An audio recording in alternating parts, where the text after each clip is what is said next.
If you feel like you're giving everything and not getting enough, then this is what you should do instead. Hi, I'm Martin. I've been a dating and relationship coach for 17 years. I decided to make this video because I got a comment in a previous short video about how you should decide how much to put in. And the commenter said that sometimes even if you put in everything, it's not enough. So I want to talk about how to deal with that situation. Now, I think we've all been in a situation, if you've had a relationship, then you've likely been in a situation where you really put a lot into it and you invested a lot and you were trying to do everything you could think of to make your partner happy, and you didn't feel very satisfied in the relationship. I did that with my very first girlfriend. You know, of course, I was super excited to have a girlfriend for the first time, so I just wanted to keep giving her more and giving her more and giving her more. And I remember there's a really interesting movie called Original Sin with Antonio Banderas and Angelina Jolie. And in the movie, there's a quote where the guy says, "To love is to want to give and to give more." And it's an easy trap to fall into, especially in the beginning of the relationship when it's new and you're really excited about it and excited about that person and you see so many good things in them. And I think this is especially challenging for people that are new to relationships and don't have much experience yet, and also for people who haven't had a lot of really good experiences in their life. And I don't mean only in the dating world, but I just mean, you know, in terms of family, and they haven't really felt really a lot of acceptance and a love and support from other people. So when they find someone who seems interested in them, it's really exciting. And of course, you know, if you're a person who you haven't had a lot of sex in your life, especially for you guys out there, because obviously as, you know, women, you always have the option to have lots of sex. So if you're a guy and you haven't had much sex and now you have a girl who's finally happily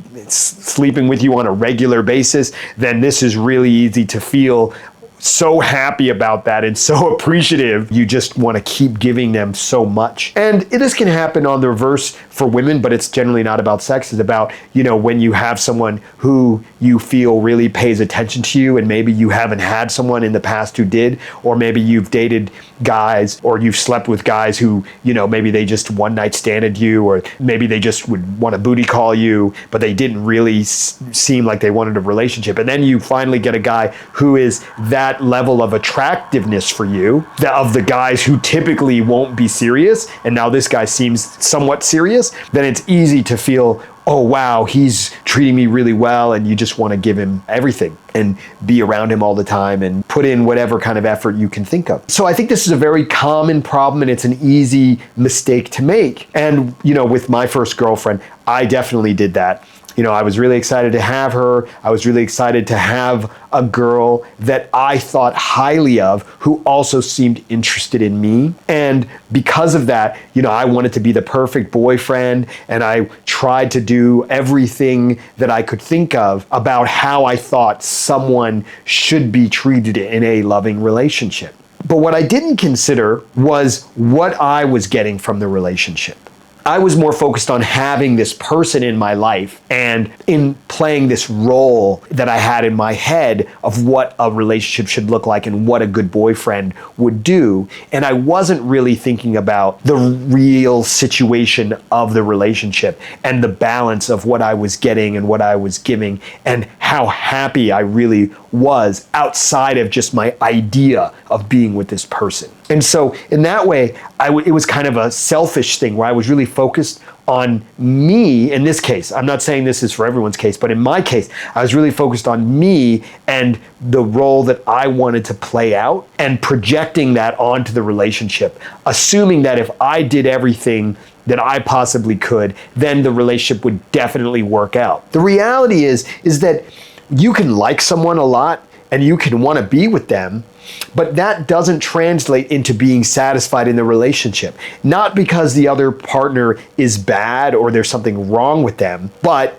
because that person doesn't really have the interest or ability to give you what you want. And when I say they don't have the interest, I mean that maybe they aren't interested enough in you to put in the amount of effort required to give you what you really want. Or it could mean they don't have the capability to give you what you really want. An example of that would be, let's say you have particular interests. Like, let's say you're a very artistic person and you want to be able to have a partner who can appreciate and enjoy art with you. Well, some people, that's just not their area. It's not their thing. They can't understand art. They don't appreciate it, and they're just not going to. And if connecting on that level is an important aspect of a relationship for you, then no matter how much that person wants the relationship to work, unless you can compromise on your part in terms of that being an important aspect,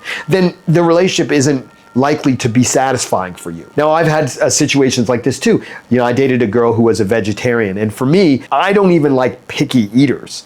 One of the first questions I tend to ask girls when I meet them is there any food you don't like?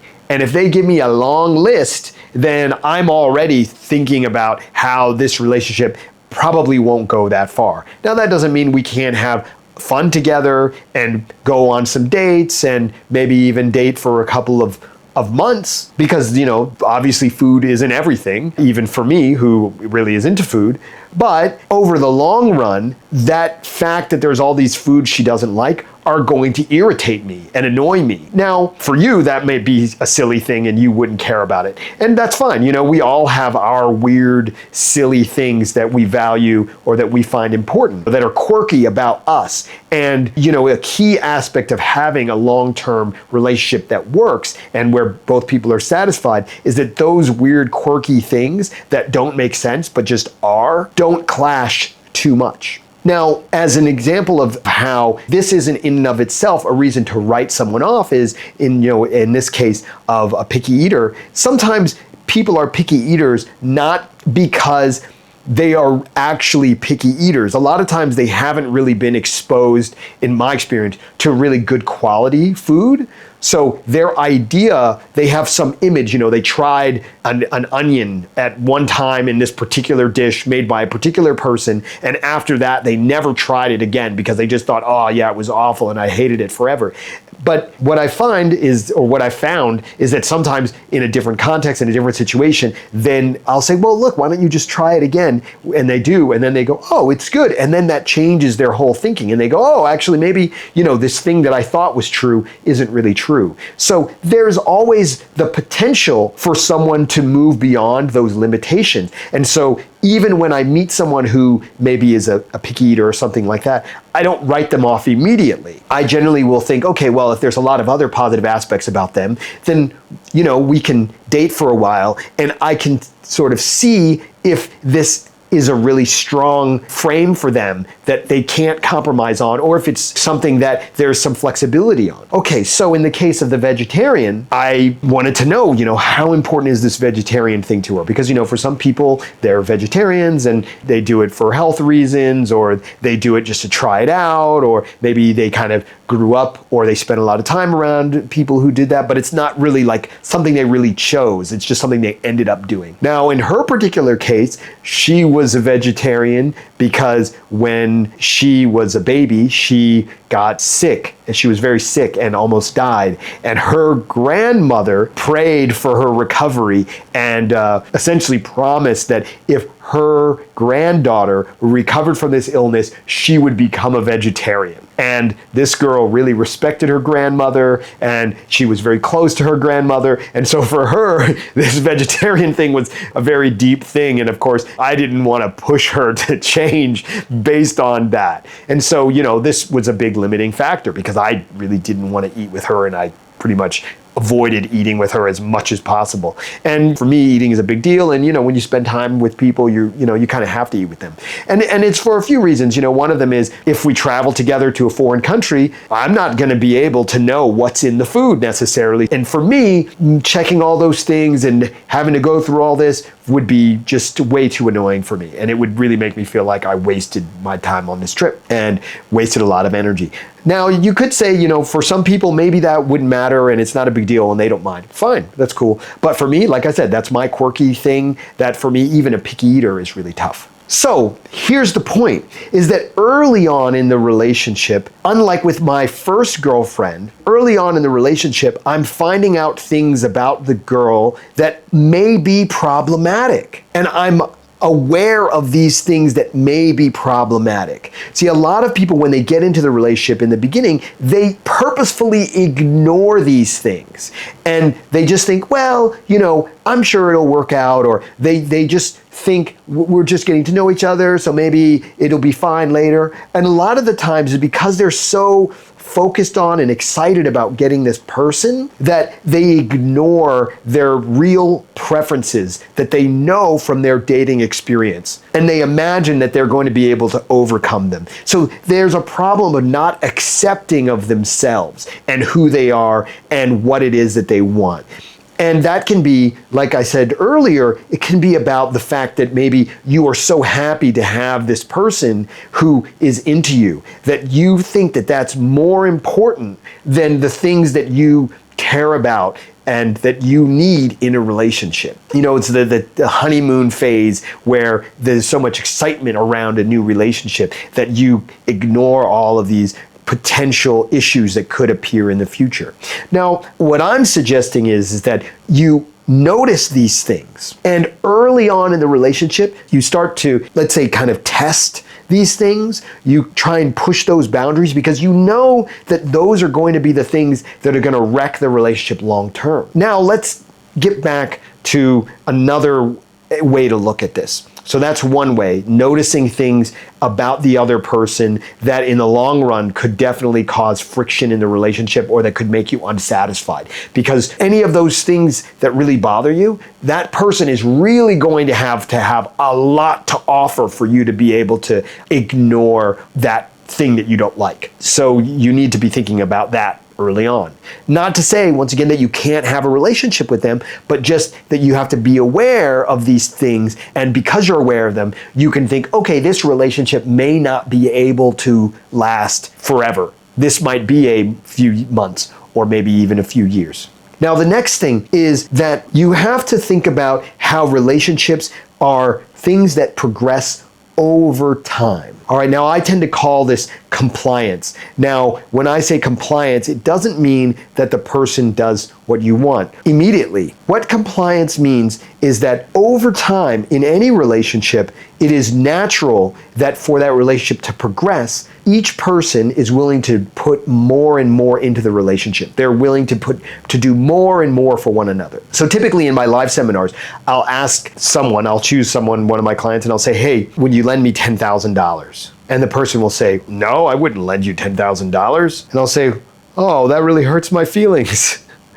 Why wouldn't you lend me $10,000? Like, well, I've only known you for this long and, I don't really know you well enough to know if you'd really pay me back and something like this. And I say to them, okay, well, is there anyone you would lend $10,000 to? And they go, oh yeah, well, my mother, my father, my best friend, So I say, okay, so you would be willing to lend $10,000 to them, but you wouldn't be willing to lend it to me. Is that because those people are better than me? And they go, well, no, it's not because they're better than you. It's just, I've been through a lot with them and I'm really close to them and, I know them and I trust them. And I say, okay, so is it possible that 5 years from now or 10 years from now that you would be willing to lend me $10,000? They say, yeah, it's possible. And I say, okay, tell me what I need to do.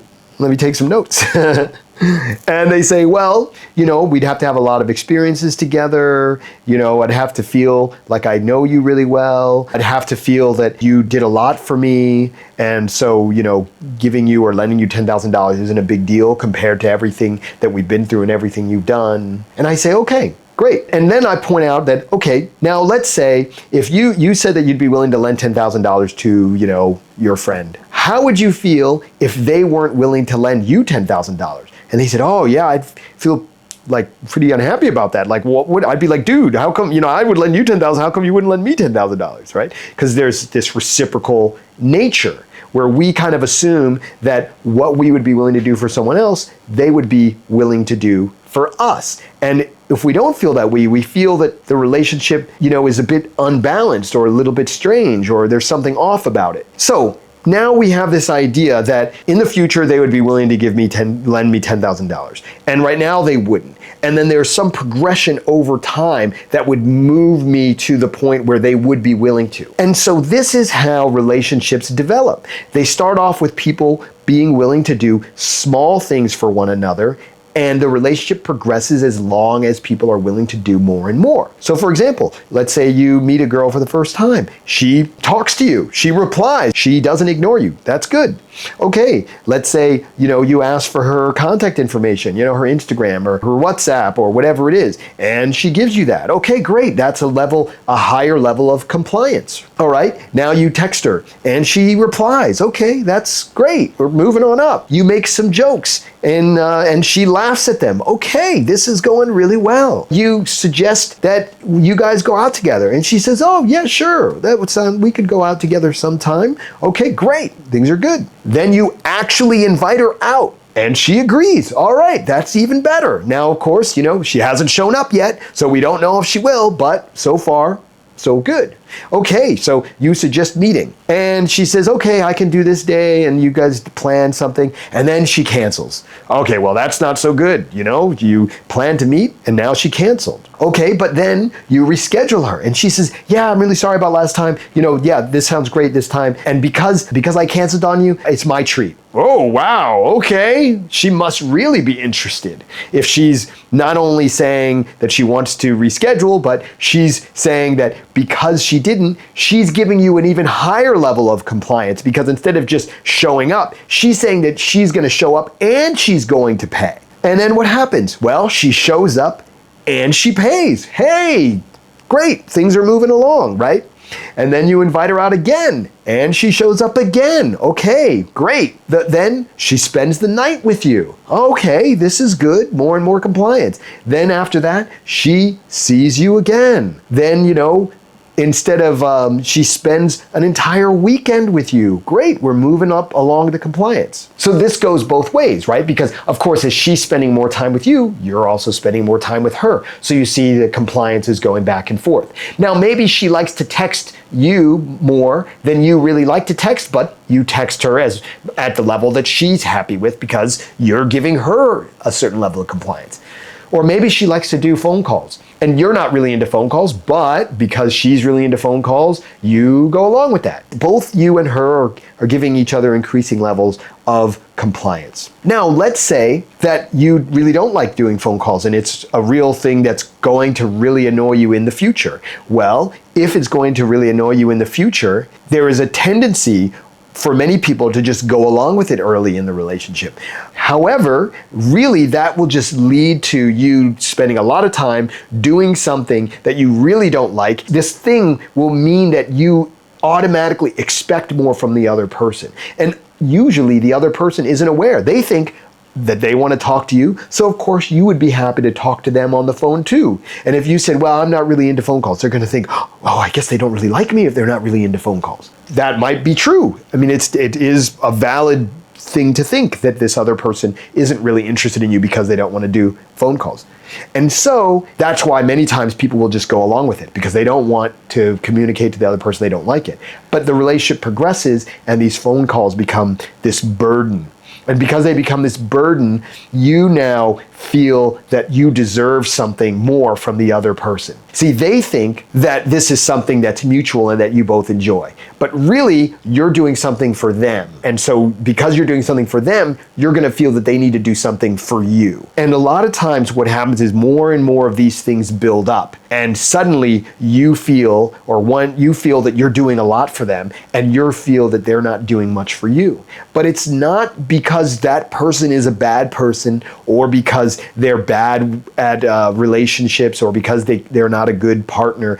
It's simply because you went along with many things that you didn't want to do and that the other person assumed that you were happy to do. And so this is something that early on you need to deal with. So probably even if you don't much like phone calls, you could probably do them sometimes, or you could do them at a lower rate, or do them for a shorter amount of time. And this is something you have to communicate to your partner about, or your potential partner. If they want to call you a lot, then instead of just going along with it, you have to say to them, hey, I'm really happy that, you called and you want to talk to me. I'm really not that much of a phone call person. For me, I'd rather just meet. And then when we meet, I can put more time and energy into you when you're right in front of me. And if you have a person who really wants the relationship to work, then they're going to be able to compromise and sort of say to you, oh, okay, well, I understand, but can we talk on the phone at least sometimes? Is it okay if I call you sometimes? And then you can say, yeah, of course you can call me sometimes, but for example, instead of just calling me, why don't you text me first and then we can pick a time when we can do the call. Okay, as an example. So now, even though you're still doing something that you don't really want to do, first of all, the other person is aware that it's not something you really want to do, and so they will be more appreciative of doing it rather than just taking it for granted. And so because they're more appreciative, they now understand that they have to compensate you in some way for it. Okay, first thing. And the second thing is that you will find it less annoying because you've kind of worked it out to be on terms that are acceptable to you. And so that means it can be maintained. Okay, so we've got this whole idea about compliance building up over time. Now, there is one situation where the compliance doesn't work like that, and that's our relationship with our parents. When the relationship with our parents, they give us a lot, they take care of us, they do a lot, and we're babies, so we just do nothing except cry and pee on ourselves, essentially. And as long as we survive, then they're happy, and they just continue to do more and more and more for us, and we're not generally expected to do much. Now, granted, as we get older, we're supposed to start, behaving well and things like that, but the compliance is always very unbalanced. But that's not how it works in pretty much any other relationship. And for many people, even in their relationship with their parents and with their family, they are expected to do a lot and put in a lot. So that kind of unconditional love is very rare in life and really only exists with your parents if you're lucky enough to come from a good family. But for many people, they don't even get that. And so that's the next thing, is to understand that there is this idea of unconditional love in our relationships. And that's really a beautiful concept, but it just isn't realistic. That is not how relationships actually work. The way it actually works is we are in a relationship because we get something from that relationship. And that person is in a relationship with us because they get something from that relationship too. And while it's nice to imagine that our mere existence is enough to bring joy to the other person, and often in the beginning of a relationship we behave as if that is true, the reason many relationships don't last is because the reality is it's not true. Now, I think that for guys, this is easier to understand because as guys, from the very beginning, we have to put in a lot of effort to get any kind of attention from women. We have to do the work of reaching out. We have to do the work of, for example, if you're on Tinder, you have to swipe God knows how many girls to get one match.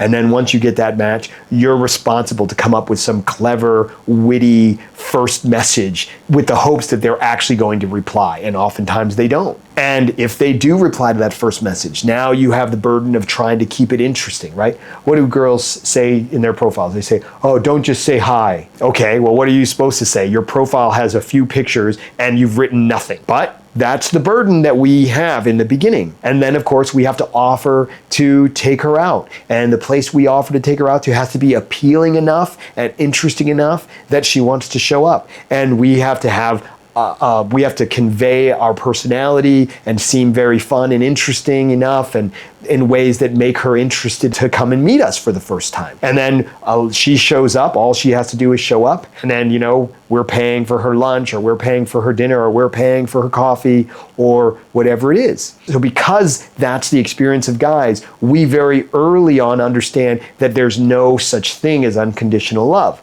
Now, for girls, on the other hand, they feel a level of unconditional love automatically because even though they won't call it love, they experience getting unconditional compliance, right? They get unconditional compliance. They show up, they get free meals, right? They show up, they get invited to some party. They show up, they get invited to a table with champagne. They don't have to do pretty much anything except be there, and they're just getting compliance. And because they can be accustomed to that, and because it's so normal for them, especially, the really attractive women, they often don't understand that for a relationship to work, that it's not like that. And so it takes, a lot of times it's harder for them to understand later that they have to do things to stay in that relationship. Not all women, of course, but I'm saying there are some women. Now, on the reverse side, there are women who feel that they're putting everything they can into the relationship and they're not getting a lot back. And of course, I'm sure every guy has, this is the experience of being a guy, right? You try and do a lot for a girl hoping that it's going to work out. However, once again, you're making a serious mistake, because you need to be matching the amount of compliance you're giving, right? What you're putting into the relationship to what you're getting back. And this is a mistake that guys often make that really screws up their relationship chances, because early on they might display a level of lifestyle, a level of spending, a level of attention that is beyond what they will be able to give in an ongoing relationship. So they start with very high levels of compliance, and then as the relationship progresses, they give less and less compliance. Early on, they're always ready to talk on the phone. They always text back really fast. Whenever the girl wants to meet, they're free, they show up. And the key thing for you as a guy to understand is that when you do that, the girl starts the relationship thinking that this is the minimum and that she's going to be getting more compliance from you. So she thinks, oh, he's going to give me more time and attention. He's going to be spending more money on me. Not that they're consciously thinking that. They're not thinking like, oh, well, if he's doing this now, what is he going to do for me in the future? It's not like that. It's just the standard is that the longer we know someone, we expect that they're going to give us more. That's even with our friendships, that's what we expect. That's really what a friendship is. It's like you meet someone once and you spend a little bit of time with them, and then you decide to allocate more and more time to one another. When you meet someone and you only meet them once, let's say you're with a friend and your friend invites another friend, and now you meet this other person for the first time, you're a guy and you meet a guy through your friend, or you're a girl and you meet a girl through your friend, and it's the first time you meet them. Now, a week later, when it's time for you to move apartments, you don't call up this person you just met and said, hey, can you come and help me move? Of course not. And they wouldn't call you up because you're not that close friends yet. But if you've known them for a long time and you spent a lot of time together, now you can make these kind of requests. So it's natural that over time we expect people to do more for us. And so this thing that guys do is what I call the reverse magic show. So you have a street magician. A street magician needs to gather a crowd around him. Now, to do that, he doesn't start off with his best trick. He starts off with a good trick, but not his best trick. He starts off with a good trick. Maybe he's juggling 3 balls. And then maybe he starts to juggle 4 balls. And then maybe he switches out one of the balls for an axe. And then maybe he switches out 2 balls for an axe. And then maybe he throws in, something, he has an apple. And so now he's juggling, and then he's using the axe and he's cutting some piece off the apple and eating it while he's juggling, right? He's starting off with a very basic trick, and he's gradually making it better and better and better. Because if he did it the other way, then people wouldn't stick around. More people wouldn't come. They would go, oh, this is really great. Oh, this isn't as good. This isn't as good. It's like people go to a bad movie and they start to leave in the middle of the movie. Well, the magician doesn't want you to leave in the middle of the show, so he needs to keep beating what he's doing with something better than what he was doing before. And so this is a very common thing that guys do. They think, oh, the only way I'm going to get this girl is if I, shoot sparks out of my ass. And so they do that. And they throw everything they've got at her. And then once they get her, the girl has all these expectations because you, as the guy, have created this image and you've created this level of expectation by what you've given her already. And then real life creeps in, and you have to give her less. And she doesn't think, oh, he was doing all that stuff because he was really excited about me, and now he can't do that stuff. Oh, I see, I understand. Okay, well, I really appreciate how much he did so that we could start this relationship. No, that's not how they think. What they think is, oh, I thought he really liked me, but I guess he doesn't really like me that much. Because if he really liked me, he would keep doing all those things. And you might say, oh, and then what are you supposed to tell her? Oh, well, it's not that I don't really like you. It's that, I just don't make that much money. And now she thinks, wait a minute. So you're not really the person that I thought you were, and you don't really live the lifestyle that I signed up for. Well, how is she going to be happy with that? So this is a very typical thing. So you have to start off with a good trick, right? As a guy, you start off with a good trick. You want to find good places to take her, interesting places to take her. But they shouldn't be the most expensive places you can afford.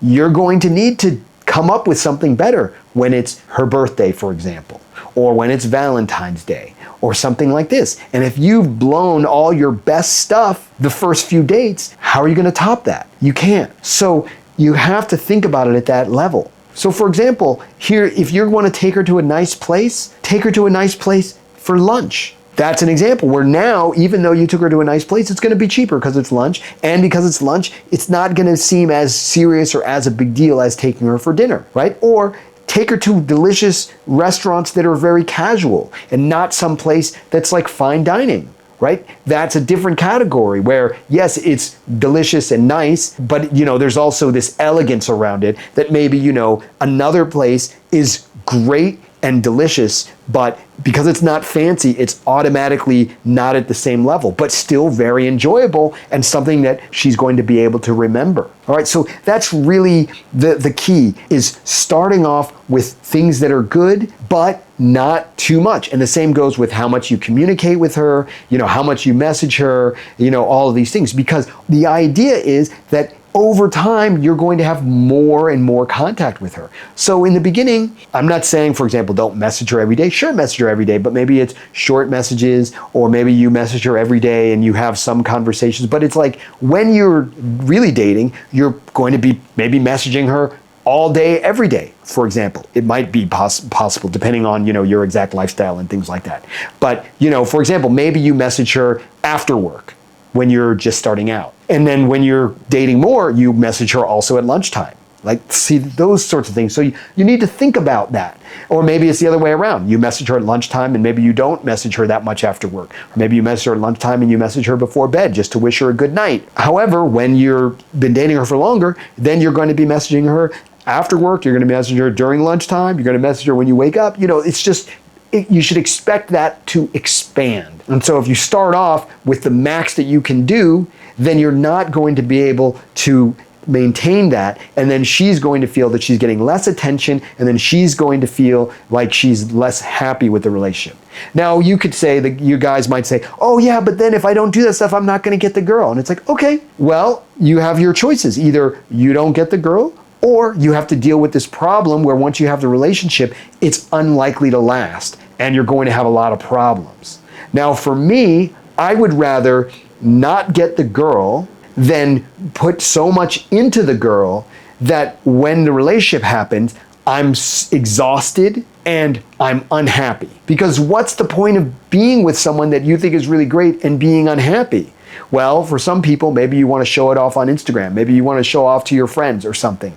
But for your actual life, it's really not good. So you got to avoid doing this reverse magic show. Now, this particular issue usually doesn't apply to women, but what women often do is they have the idea that they just need to do more, and this guy they want to be with is going to, for example, want to marry them. And that could be true, but the thing is that it can take so much time, and you have to decide how much time and how much effort you're willing to put in, right? So there are these two things. Now, I'm not going to talk, there's a lot more I could say about compliance, because there's a big thing around in a relationship, finding out what kinds of compliance your partner really values so that you can focus on doing the things that have a high impact and you don't waste time doing the things that have a low impact that they don't really care about. And there are things about, negotiating around what compliance you can give. And I talked a little bit about that with like the phone call example, but I think that's a good place to end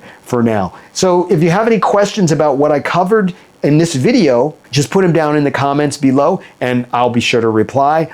Or if you want me to make another video, then you can let me know and I'll make another video that answers your particular question or comment there.